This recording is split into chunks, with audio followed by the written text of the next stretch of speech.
미국 코넬 대학교 이제 심리학 교수인 바네사 본스가 실험을 했는데요. 직장에 갓 입사한 신입사원에게 이제 업무에 필요할 때는 언제나 도움을 청하도록 하면서 한 그룹에게는 도움을 청하는 게 굉장히 부끄럽고 무능력해 보인다고 할지라도 전혀 개의치 말고 부탁하라. 다른 그룹에게는 도움을 청하는 것이 굉장히 생산적인 업무 처리를 가능하게 하니까 부탁하라. 자, 부탁을 어느 쪽이 더 많이 받았을까요? 예. 부끄럽고 무능력해 보일지라도 개의치 말고 부탁하라는 말을 들은 그 그룹이 부탁을 훨씬 더 많이 했다고 해요. 그러니까 부탁하는 것을 주저하게 만드는 주된 이유가 부끄러움이라는 것이죠. 내가 뭔가 모자라고 도움이 필요한 사람처럼 보일까 봐 걱정하는 거예요. 그러니까 결국 부탁도 마음이 겸손해야 잘할 수 있는 것입니다. 오늘 아람의 위대한 장군 나아만이 자신의 병을 고쳐주소서 부탁을 하기 위해 이스라엘로 가는데요. 어떤 사람에겐 너무 쉬운 부탁이지만 나아만 같은 유명한 장군에게는 너무 어려운 부탁이에요. 그런데 고쳐주소서를 해야 고침받을 수 있어요. 그래서 오늘 말씀을 생각하면서 고쳐주소서 하나님께 기도하여 모두 고침받으시기를 축원합니다. 자, 첫째, 고쳐주소서를 외치려면 첫째, 복음 전하는 위대한 사람이 필요합니다. 1절에요. 아람 왕의 군대 장관 나아만은 그의 주인 앞에서 크고 존귀한 자니 이는 여호와께서 전에 그에게 아람을 구원하게 하셨습니다. 그는 큰 용사이나 나병 환자더라. 자, 아람은요, 다윗 왕이 점령한 뒤에는 오랫동안 힘을 쓰지 못했습니다. 근데 이스라엘이 남북으로 분열된 뒤 유다 왕 아사 때 이스라엘 왕 바사가 유다를 공격했는데요. 그때 아사가 아람 왕 베나닷 1세에게 큰 재물을 바치고 동맹을 맺었어요. 그때부터 아람이 북이스라엘의 적국이 됩니다. 그러니까 유다의 아사는 선한 왕인데 이렇게 우리도 미국에 도움 요청하고 북한은 러시아에다 이러지를 말아야 돼. 우리끼리 화목하면 그런 게 없을 텐데 이게 똑같아요. 예, 그래서 이제 그때부터 아람이 북이스라엘의 적국이 되는데요. 아합 왕 때는 그 아람 왕 베나닷 2세가 침략하여서 수도 사마리아를 포위하기까지 했죠. 그래서 여러 차례 전쟁을 치렀습니다. 결국 아합은 그 아람과의 전쟁 중에 사망을 전사를 합니다. 이때가 이스라엘은 오므리 왕조 때로 아주 상하궁도 지으면서 가장 강성할 때였어요. 그런데도 지금의 그 시리아인 아람은 이스라엘군보다 더 강했기 때문에 강대국이기 때문에 조금도 지금 물러설 수 없는 상황이었어요. 나아만은 바로 이 베나닷 2세 때 공을 많이 세운 장군이었어요. 그런데 아람이나 나아만 자신은 몰랐지만은 이 위대한 승리는 사실 하나님이 아람을 구원하게 하셨다고 지금 1절에 그렇게 이제 밝히고 있죠. 이 말은 나병도 하나님만이 낫게 하실 것이라는 것을 지금 암시하고 있어요. 1절의 시작과 끝이 다 있습니다. 나아만은 이렇게 장수로서 얻을 수 있는 최고의 영화를 얻은 큰 용사였지만 그에 대한 마지막 속에는 나병 환자인 거예요. 사회적인 편견을 피할 수 없는 저주받았다는 인식을 달고 살아야 되는 나병 나아만 자신에게는 이 병 하나의 무게가 앞에 나온 모든 찬란한 수식어의 무게보다 훨씬 더 이제 무거웠을 것입니다. 이 얘기는 이스라엘이 하나님을 배역한 결과 포로로 잡혀간 이방 땅에서 왜 잡혀가는지 그 이유를 지금 설명하시는 거예요. 하나님은 왕이시고 이스라엘은 큰 용사이나 나병 환자라는 거예요. 고칠 수 없는 질병을 걸렸다는 거죠. 우리도 아무리 대단하게 모든 것을 쌓아놓았어도 하나님 앞에서 다 같이 죽을 인생이라는 것입니다. 밑동 잘린 나무 같은 인생이에요. 티끌에 불과하다는 것입니다. 그런데 그의 집에는 이스라엘에서 잡아온 어린 소녀 노예가 있었습니다. 2, 3절이에요. 전에 아람 사람이 떼를 지어 나가서 이스라엘 땅에서 어린 소녀 하나를 사로잡음에 그가 나아만의 아내에게 수정들더니 그의 여주인에게 이르되 우리 주인이 사마리아에 계신 선지자 앞에 계셨으면 좋겠나이다. 그가 그 나병을 고치리다 하는지라. 나아만이 이끄는 아람군은 이제 이스라엘을 쳐들어가서 계속 그때마다 노예로 쓸 사람들을 많이 잡아왔겠죠. 그중에 총명해 보이는 어린 소녀 하나를 자신의 아내의 몸종으로 삼았어요. 여기 어린 소녀는요, 단지 나이가 적다는 뜻만 아니라 작고 보잘것없는 계집종이라는 뜻입니다. 그래서 이름도 나오지 않아요. 크고 존귀한 나아만과 정반대죠. 게다가 나아만은 왕 앞에 당당하게 설 수 있는 장군이지만 소녀는 사로잡힌 노예입니다. 나아만은 많은 군대를 호령하지만 소녀는 여주인에게 수정됩니다. 한마디로 나아만은 강자고 어린 소녀는 약자입니다. 그러면 누가 누구를 동정하고 도와야 합니까? 나아만이 어린 소녀를 불쌍히 여겨야 되지 않겠습니까? 그런데 실제로는 이 어린 소녀가 이 나아만을 불쌍히 생각해요. 나아만의 아마도 그 빨래방에서 나아만이 그 갑옷으로 철저히 감추고 너무도 숨기고 싶은 왕의 나병을 알게 되었겠죠. 예. 나아만의 그 권세를 가지고도 도저히 고칠 수 없는 그 고통 때문에 얼마나 힘들어 하는지를 이 소녀가 본 거예요. 그런데 이때 이 소녀가 한 사람을 딱 생각했어요. 여러분, 내 옆에 힘든 사람들이 딱 있을 때 여러분은 생각할 수 있는 한 사람이 딱 있습니까? 왜 대답을 안 해요? 사마리아에 계신 선지자 바로 엘리사입니다. 아마도 이 소녀는 그 수넴 여인의 아들 살린 일을 들었을 것 같아요. 죽은 사람도 살리는 선지자인데 나병은 당연히 고칠 수 있다는 것을 이 소녀는 믿어요. 근데 만난 적이 없어도 한 성령이기 때문에 그게 믿어지는 거예요. 그러니까 저와 같이 아무리 오래 있어도 나를 위해 구원해 주시는 구속사가 안 믿어지는 사람은 또 뭐 안 믿어지겠죠. 근데 원수의 적국으로 잡혀가도 구속사가 믿어지는 사람은 이렇게 같이 통할 수가 있는 거예요. 하지만 이 소녀에게 나아만은 어떤 사람입니까? 자신을 납치해온 원수예요. 어쩌면 자기 보는 앞에서 부모가 아람 군대에게 다 죽었을지도 몰라요. 여러분이 이런 처지라면 어떻게 하시겠어요? 나병의 고통보다 훨씬 더한 고통을 당해도 싸다고 여기지 않겠습니까? 그러나 아무리 어린 소녀이고 종이라도 내가 주님을 만나면 내가 죽을 수밖에 없는 죄인이라는 것을 알아요. 이것을 모르는 사람은 이제 옳고 그름으로 나가는 거죠. 성경의 모든 이야기가 원수 사랑 이야기잖아요.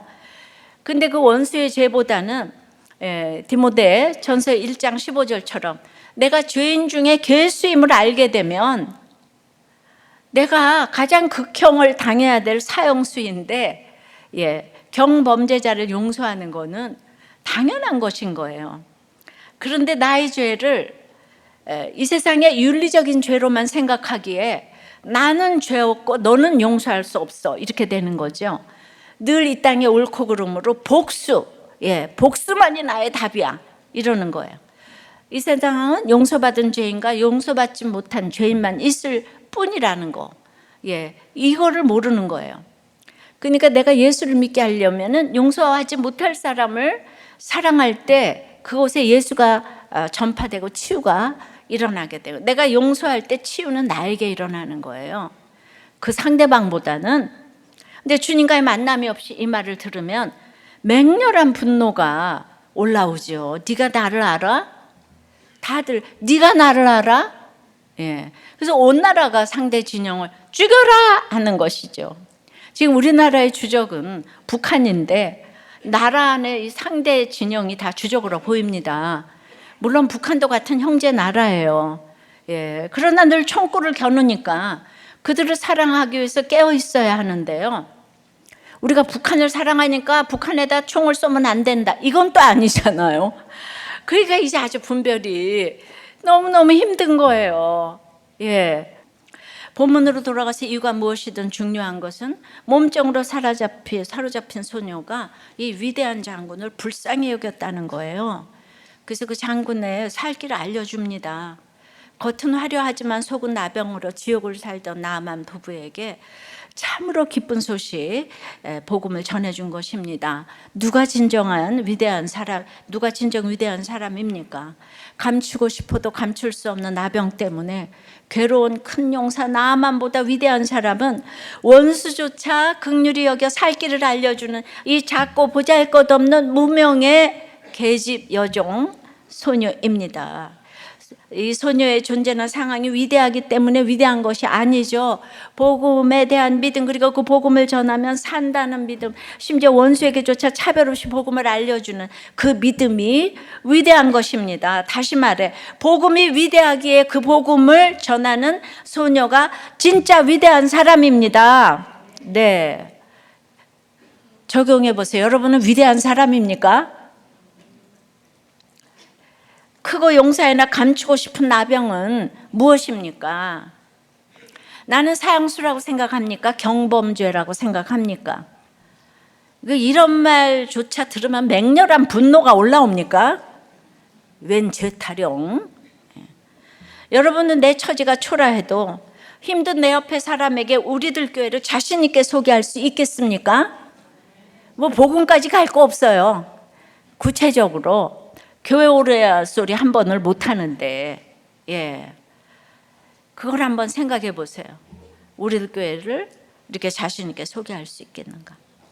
고쳐주소서.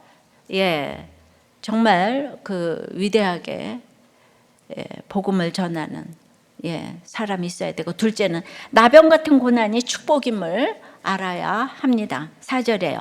나만이 들어가서 그의 주인께 아뢰어 이르되 이스라엘 땅에서 온 소녀의 말이 이러이러하더이다 하니, 3절과 4절 사이에는 어린 여종이 전한 복음을 들은 부인이 나아만에게 그 복음을 전했죠. 그 복음을 들은 나아만은 왕에게 허락을 구하고 그 선지자를 찾아가야겠다는 생각을 합니다. 우리가 그렇게 아끼는 자녀들의 말도 얼마나 무시할 때가 많아요. 당연하죠. 아이잖아요. 근데 하물며 여종의 말이라면 여러분은 믿겠습니까? 그것도 보통 말이 아니잖아요. 그 당시 강대국 아람의 모든 의술이며 주술을 다 동원해도 고칠 수 없는 나병이에요. 그런데 그 나병을 고칠 선지자가 적국 이스라엘에 있다고 합니다. 믿기 힘든 말이고 인정하고 싶지 않은 말이에요. 이 말을 왕이나 모사가 아닌 자기 집 여종이 해줘요. 믿을 수 있겠어요? 그러나 나아만 부부는 이 말을 믿습니다. 그러면 이들이 특별한 믿음이 있어서 이 복음을 믿었겠습니까? 믿음과 전혀 상관없는 이방 사람이잖아요. 게다가 아람의 대장군이잖아요. 믿음을 논할 수 있는 상황이 아니에요. 근데 어떻게 이 부부는 어린 소녀가 전한, 그때는 믿음이 아니었지만 사실 기쁜 소식이잖아요. 이 복음을 믿었겠어요. 바로 나병이라는 고난이 있었기 때문이죠. 이 나병이야말로 안 해본 것이 없는 이 부부에게는 도저히 믿을 수 없는 말이라도 믿을 수 있게 하는, 정말 지푸라기라도 잡아보자는 낮고 낮은 마음을 갖게 했습니다. 그러니까 여기까지 기다려야 할 때가 많아요. 스티븐 호킹은 그렇게 루게릭 병인데도 예수 믿는 부인하고 그렇게 자기 간병해 줬는데 이혼하고 끝에까지 안 믿었죠. 그러니까 이게 나병이라고 해서 믿는 것도 아니에요. 그래서 생각하면 내가 믿는 게 얼마나 선물인지 모르겠습니다. 그래서 나아만은 이제 왕에게 나아가 소녀가 전한 복음을 왕에게 전합니다. 그러자 또 왕은 어떻게 합니까? 5절 6절에 아람 왕이 이르되 갈지어다 이제 내가 이스라엘 왕에게 그를 보내리라 하더라. 나아만이 곧 떠날 새 은 10달란트 금 6,000개 의복 10벌을 가지고 가서 이스라엘 왕에게 그 글을 전하니 일렀을 때 내가 내 신하 나아만을 당신에게 보내오니 이 글이 당신에게 이르거든 당신은 그의 나병을 고쳐주소서 하였더라. 베나다 리세는 아합과 끊임없이 싸웠어요. 2번이나 크게 패했어요. 그중 한 번은 아합에게 거의 항복하다시피 목숨을 구걸하여 살았습니다. 그래서 아합이 죽은 것은 아람과의 전쟁이었어요. 열왕기상 기억나시지요? 그러니 베나다 니세가 이스라엘을 향해 감정이 좋았겠어요? 예. 이 둘은 한치의 양보를 할 수 없는 적국인 거예요. 하지만 아끼는 장군 나아만의 나병을 고칠 선지자가 이스라엘 사마리아에 있다는 보고를 받은 아람 왕은 나아만을 이스라엘에게 기꺼이 보냅니다. 그냥 보내지도 않아요. 옷 10벌, 은 350kg, 금 50kg을 보내는데요. 오늘날로 이거 따지면요, 금가치만 해도 40억이 넘고 한 100억 정도 되는 예물을 바리바리 실어서 보냈습니다. 친서, 이 강대국의 친서까지 동봉을 해서요. 그럼 여러분들이 또 띵크를 해봐야 되겠죠. 이게 아람 왕이 또 믿음이 있어서 이걸 보냈겠습니까? 아람 왕이 의리가 있어서입니까? 예, 나아만에게 의리 지키려고 보냈을까요? 그게 아니죠. 사람은 믿음의 대상이 아니에요. 아람 왕에게 나아만은 너무 절대적으로 필요한 사람인 거예요. 그를 위한 일이라면 뭐든 해줘야 돼요. 그래야 자기가 안전하고 자기 나라가 지금 살아남을 테니까.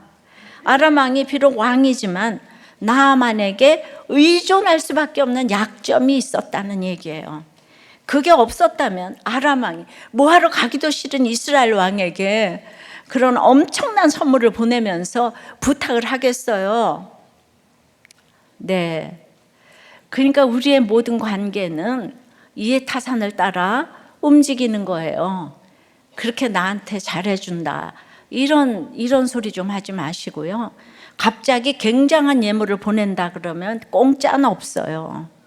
예, 거기에는 음모가 숨어 있어요. 그런 거 받았다간 큰일 나는 거예요. 그러니까 성경은 경영학 교과서인 거예요. 아셨어요? 이게 원칙을 지켜야 살아남는다는 말이 바로 이거예요. 예, 뭐 믿음이 좋아서가 아니고 살아남으려면 원칙을 지키셔야 돼요. 우리가 저절로 하나님을 찾고 하나님의 말씀에 귀를 기울일 수 있다면 얼마나 좋겠어요. 근데 인생은 누구도 그렇게 할 수 없습니다. 자기가 쌓아 올린 공든탑이 무너지고 돈이 없어지고 자존심이 상하고 몸이 고장나고 계획한 일이 틀어지는 이런 육이 무너지는 고난이 없으면 인간은 자기 자신의 한계를 누구도 볼 수 없어요. 예, 나는 부자다라는 생각에서 벗어날 수가 없습니다. 고난을 당해야 내가 가난하다는 것을, 또 내가 아는 것에 한계가 있구나, 내 능력에 한계가 있구나, 내 생각과 내 의지에 한계가 있구나, 이거를 깨닫게 됩니다. 지푸라기라도 잡아야 산다는 그런 자기 자신에 대한 가난한 마음이 생기기 전에는 하나님께 돌아오지 않아요. 네. 그래서 이 땅에서 꼭 있잖아요. 성공하는 것만이 좋은 게 아닌 거예요. 이렇게 고난을 당해 낮은 마음이 될 때 이제 말씀이 들리는 거죠. 나아만에게 나병이 있었기에 이 어린 소녀가 알려준 복음을 듣고 선지자를 찾아가려고 했듯이 아람 왕도 나아만 앞에만 서면 작아지는 그런 한계가 있었기 때문에 분에 넘치는 선물을 이스라엘 왕에게 주며 나아만이 선지자를 찾아갈 수 있도록 도운 거예요. 우리도 나병 같은 고난이 있을 때 낮은 마음이 될 수밖에 없는 힘든 사람, 어려운 환경이 있을 때 복음을 듣는 마음과 귀가 열립니다. 그래서 고난이 축복인 거예요. 아무 문제 없이 편안하기를 바라는 마음은 사실 내가 스스로 하나님 되고자 하는 마음이에요. 하나님의 명령을 어기고 선악과를 먹은 아담과 하와의 마음이고요. 요즘 우리가 묵상하고 있는 이스라엘 백성의 마음이에요. 어떻게 저렇게 끈질기게 하나님을 불평하고 반역할 수 있을까? 네, 가장 가까운 사람 아론과 미리암의 그 반역으로 저 식구들끼리 한 마음이 안 되니까 모세는 문제가 있을 거야. 백성들에게 그런 마음을 가져다 줬어요. 그래서 온유가 지면에 승하다고 했잖아요. 이스라엘 전체의 전쟁보다 가족 간의 싸움이 힘든 거예요, 모세가. 이런 생각을 어떻게 저렇게 불평할 수 있을까? 그러지만 내가 원하는 대로 다 이루어진 삶을 원하고, 그러고 난 예수 믿을 거야. 나는 고난 하나도 없이, 그래도 나는 교회 나오고 이러면 하나님이 나는 삐껴가실 거야. 이것이 바로 하나님을 믿기 싫어하는, 반역하는 마음이에요. 하나님이 주시는 것은 어떤 것도 선하지 않은 것이 없다, 이래야 되는데, 나는 고난은 다 삐껴가고 이 땅에서 잘 먹고 잘 살고 예수도 잘 믿을 거야. 그것이 내가 하나님이 되고자 하는 거예요. 하나님 자리에 딱 가 있는 거예요. 그러니까 뭔가 같은 공동체에 있는데 말이 안 통하는 거예요. 교회도 다 열심히 다녔는데. 따라서 생각하지도 못했던 고난이 올 때 어찌 이런 일이라며 슬퍼하거나 화내지 마세요. 우리가 아플 때 약 먹을 시간이 되면 약을 먹어야 하잖아요. 약 먹을 시간 되었다, 이거를 잘 지켜야 건강하게 회복될 수 있잖아요. 어떤 종류의 고난이든 그것이 찾아오면 영적인 약을 먹을 시간이 되었음을 알리는 알람인 줄을 아시기 바래요. 무슨 약이요? 구약과 신약, 하나님 말씀의 약. 여러분들이 하도 안 먹으니까 요 정도 병 가지고는 어림도 없으니까 더 심한 병을 주시는 거예요, 약 먹으라고. 근데 그거 먹어야지 천국에서 입성할 거니까. 사랑의 약이에요, 그거. 이게 큐티할 시간인 거예요. 퀘션 타임. 이 고난에 대해서 주님께 묻고, 나에 대해 묻고, 주님의 뜻에 대해 묻는, 이 말씀의 약을 먹으라고 주시는 축복의 타임이 고난이라 이거예요. 할렐루야. 그 고난을 이렇게 밑으로 내려다 봐야 돼요. 오늘 집사님 간증하실 때 그런 게 느껴졌어요. 이 고난 가운데서 객관적으로 나와서 좀 보고 있는, 그러면 하나님이 어떻게 역사하실지 모릅니다. 적용 질문이에요. 고난이 축복이라는 고백이 있습니까? 모든 인간관계를 객관적으로 분별하십니까? 나만도 땅끝까지 내려갔으니까 소녀의 말을 듣는 거고, 아람 왕도 자기에게 나만이 없으면 나라가 없는 거예요. 그래서 예물을 갖다 주는 거예요. 그러니까 예수 없는 사람이 나한테 잘하고 아무리 그래도 그 속에는 이해타산이 있단 말이에요. 사람은 믿음의 대상이 아니에요. 의심하라는 게 아니고 분별해야 돼요. 분별해야 돼요. 사랑의 대상일 뿐이에요. 구원의 대상일 뿐이에요. 그런데 저 사람은 예수 없어도 너무 예수 믿는 사람보다 100번 나 최고야, 이딴 얘기하는 사람은 옆에서 객관적으로 분별해 주세요. 그거 아니라고. 그걸 우리 공동체가 너무 잘하고 있어요. 자, 고난이 축복임을 깨달아 고쳐주소서를 외치면, 세 번째는 옷을 찢는 탄식에도 응답하십니다. 7절이에요. 이스라엘 왕이 그 글을 읽고 자기 옷을 찢으며 이르되, 내가 사람을 죽이고 살리는 하나님이냐? 그가 어찌하여 사람을 내게로 보내 그의 나병을 고치라 하느냐? 너희는 깊이 생각하고 저 왕이 틈을 타서 나와 더불어 시비하려 함인 줄 알라 하니라. 아람 왕 베나닷은 이제 이렇게 선물 편지를 이제 함께 보내요. 근데 당신은 그의 나병을 고쳐주소서 그래요. 근데 아람 왕은 당신 나라에 있는 선지자를 불러서 나만의 병을 고쳐주세요, 그래야 되잖아요. 그런데 당신이 고쳐달래요. 왜 그렇죠? 아람에서는 주술을 베푸는 제사장들이 다 왕의 부하예요. 왕의 수하로 있어요. 그러니까 왕이 한마디 명령하면 이제 고쳐줄 거다, 이 말이죠. 그래서 이제 그리고 또 이스라엘에서 잡혀온 어린 소녀도 아는 일을 왕이 모를 리 없다고 생각했죠. 하지만 믿음이 하나도 없는 여호람은 아람 왕의 말을 전혀 알아듣지 못해요. 여러분 모두가 아는데 저 정말 우리 그 누구만 모르는 일 많죠.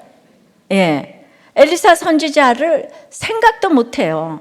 그저 아람 왕이 불가능한 요구를 자기에게 던지며 전쟁의 명분을 쌓는다고 해석합니다. 내가 하나님이야? 내가 어떻게 고쳐?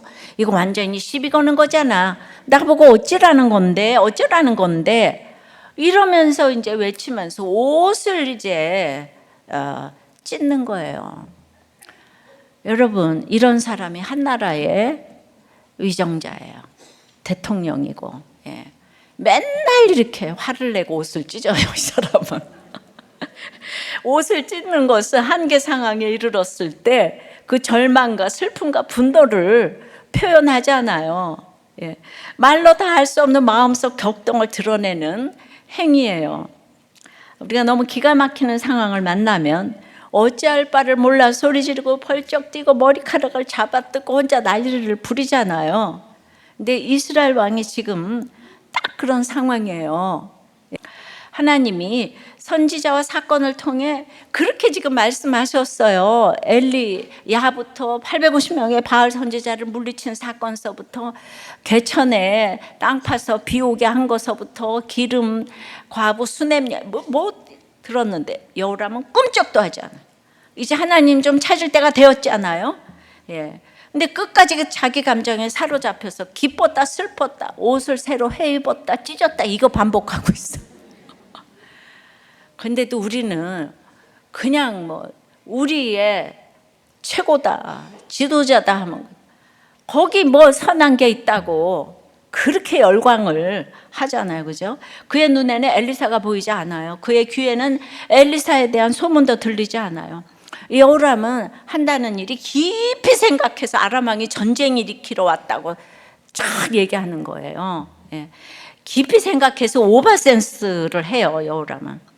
우리가 지각을 사용해서 연단을 받아 장성한 자의 분량에 이르러야 하는데 깊이 생각할 것을 깊이 오해해서 이렇게 의심만 해요. 여호람은 깊이 오해하고 있는 것을 바꿀 수가 없는 집들이 너무 많아요. 예. 그래서 의처증, 의부증, 의심병들이 분별과 의심은 다른 거예요. 분별은 구원 때문에 내가 생각을 해보는 건데 의심은 자기의 감정에 충실해서 날마다 의심하는 거죠. 예. 그래서 정말 우리나라 같으면 위정자가 진짜 하나님을 좀 알아야 돼요. 하나님을 모르는 사람은 객관적이 될 수가 없어요. 그래서 우리는 그나마 또 이 통치자를 하나님께서 계속 인도하셔서 우리를 훈련시키는 게 있죠. 우리 백성들을. 믿음의 결단으로 깊이 생각해서 오해하지 말고 화제를 드리는 태우고 희생하고 고맙고 감사하고 미안하고 이거에 적용으로 나가야 되겠는데 이해타산만 생각하니까 맨날 죽여 의심만 하게 되는 거죠. 그래서 여러분들이 그렇게 의심을 많이 해요.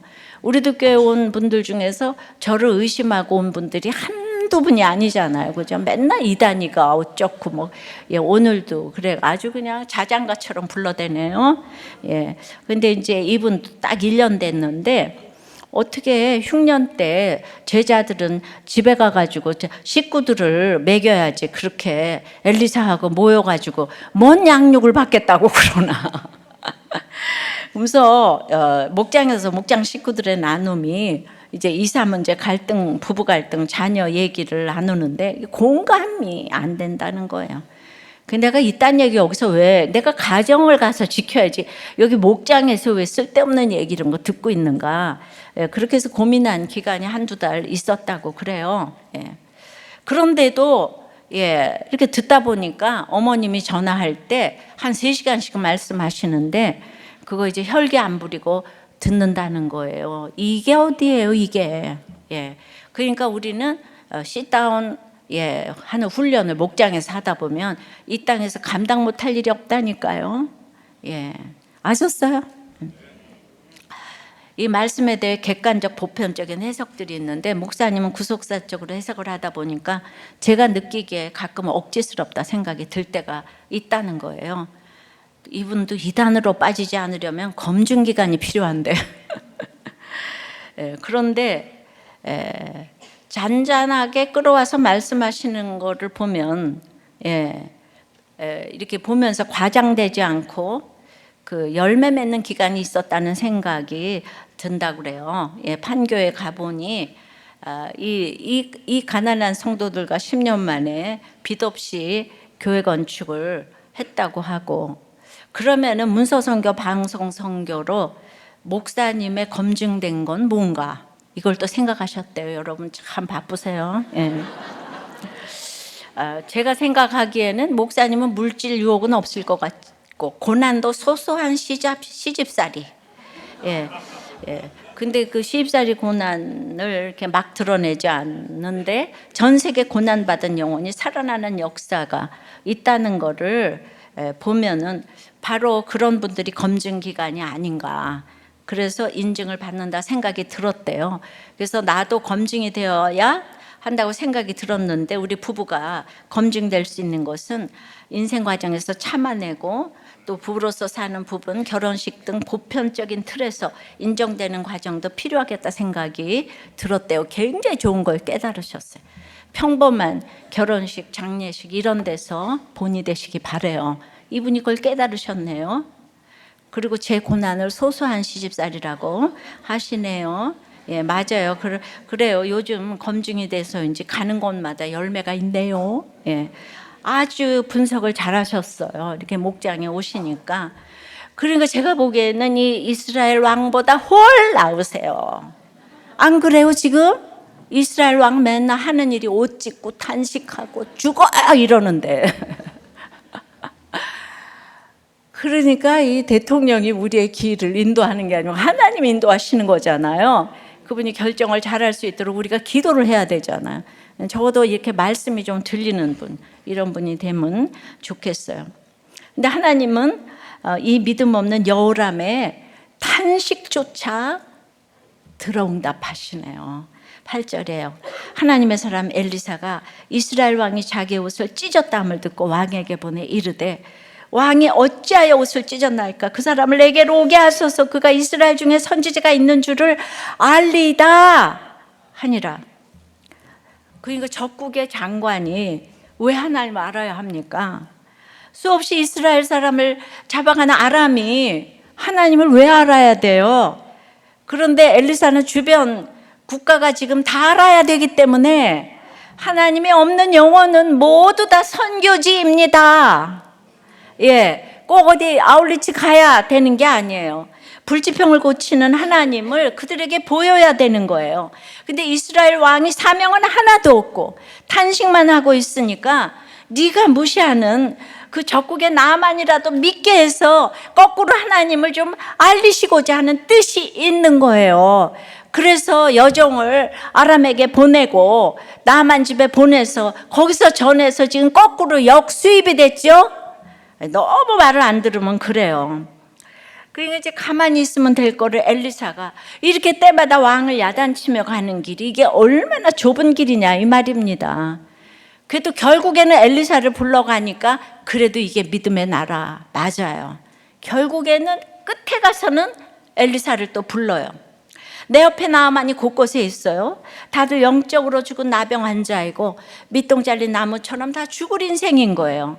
아무리 군대 장관이라도 그 안에 하나님이 없으면 다 불쌍한 영혼이죠. 여호람이 유다왕 여호사밧과 함께 모압을 치다가 물이 떨어졌을 때도 엘리사가 부르지도 않았는데 거기 와 있었잖아요. 기억나세요? 아유 정말 그냥. 이번에도 여호람이 엘리사를 생각하지도 찾지도 않았는데 엘리사가 왕이 옷 찢으며 탄식했다는 말을 또 들었어요.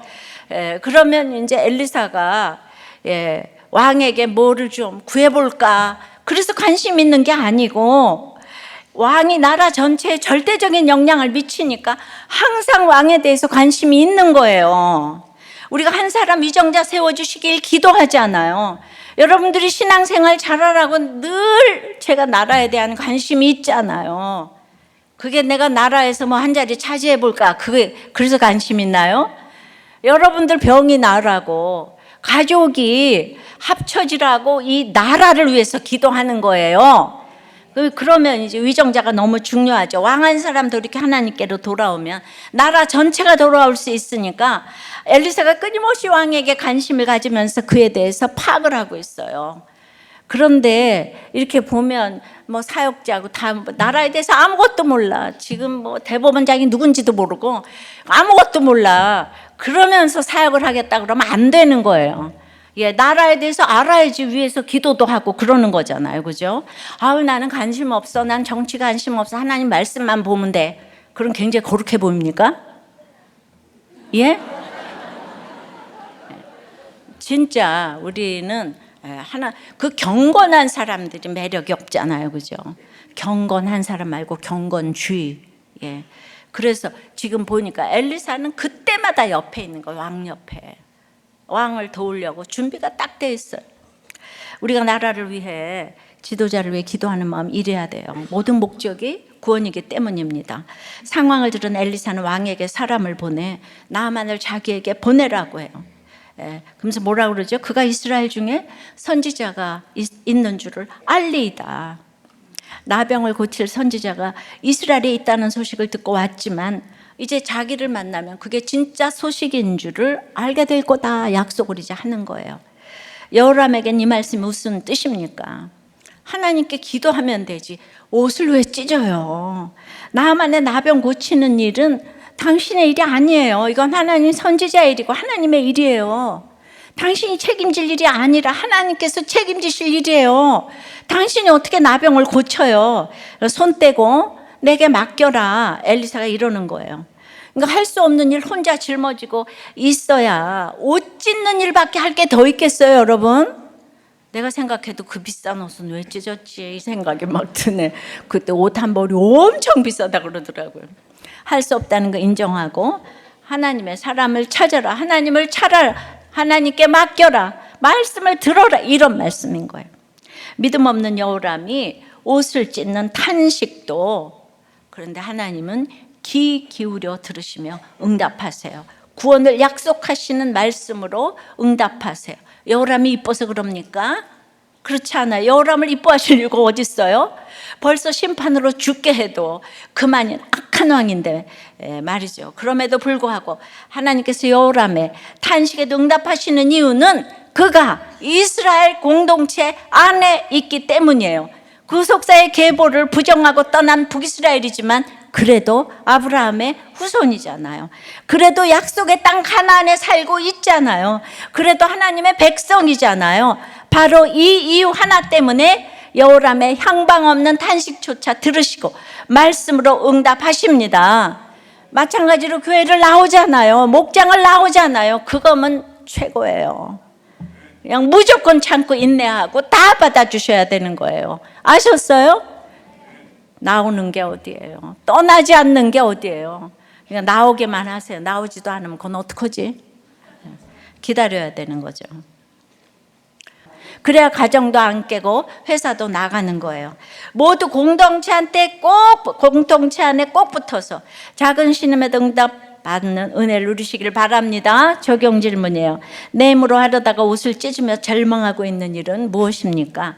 나 홀로 신앙이에요. 공동체에서 탄식했을 뿐인데 응답받은 적이 있습니까? 예, 말씀을 맺을게요. 고쳐주소서는 복음 전하는 것에 위대한 사람이 필요해요.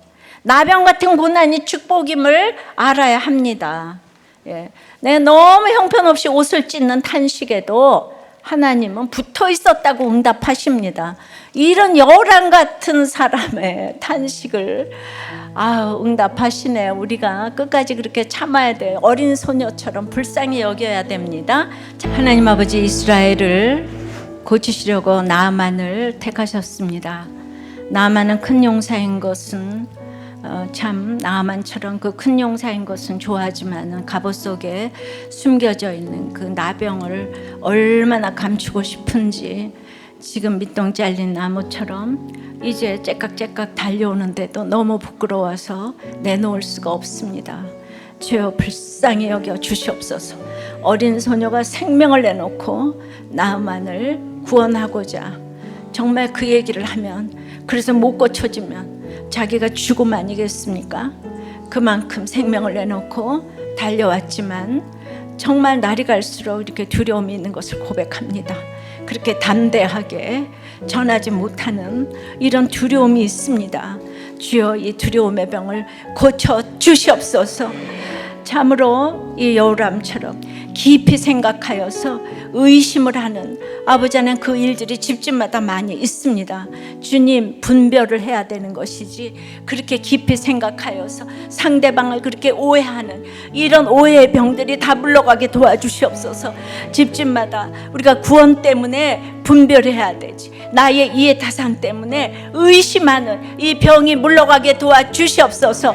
오늘 우리의 모든 질병들이 고쳐지기를 기도합니다. 사형수인 우리는 이 세상 모두를 선교지로 여기고 우리의 삶으로 주님을 전하기를 원합니다. 도와주시옵소서. 우리의 삶을, 병을 고쳐 주시옵소서. 우리의 모든 암이 물러가게 도와주시옵소서. 희귀 질병이 물러가게 도와주시옵소서. 오장육부에 아버지 하나님, 정말 안과 밖의 병이 다 물러가게 도와주시옵소서. 우리의 고혈압, 관절염, 모든 뼈의 병, 정신병, 우울증, 조현병, 조울증, ADHD, 아버지 하나님, 베체트병, 루게릭병 다 물러가게 도와주시옵소서.